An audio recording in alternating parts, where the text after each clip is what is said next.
Hey friend, if you're watching this instead of doing that one big thing on your list, please don't be hard on yourself. Procrastination isn't about being lazy.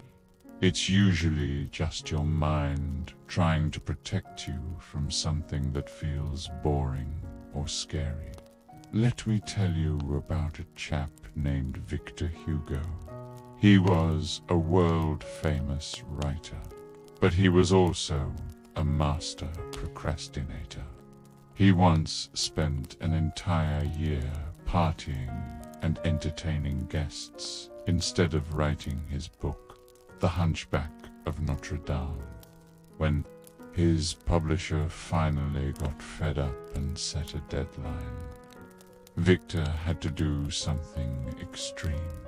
He had his servant hide all his clothes so he couldn't leave his house to find distractions. You don't have to get naked to finish your work, but you can pack your brain with these 3 simple steps. Use the 5-minute rule. Tell your brain you're only going to work for 5 minutes. Then you can stop.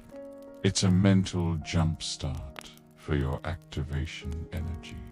Usually, once you get that tiny bit of momentum, you'll find you want to keep going because, just like science says, objects in motion tend to stay in motion.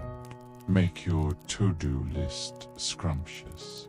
Most of us write lists that look like chores, like do taxes. Instead, break tasks into tiny, actionable nibbles.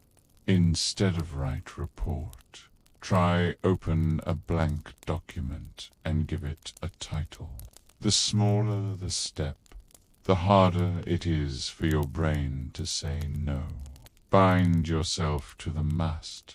Remember the story of Ulysses.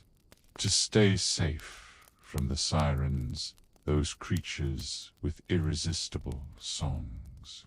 He had his crew tie him to the ship's mast and put wax in their ears. Your phone and your TV are your sirens. Pre-commit to your goal by turning off your notifications or putting your phone in another room. If you hide the distraction, you muffle its song. Remember, done is better than perfect. You aren't broken. You're a voyager, learning how to navigate your mind.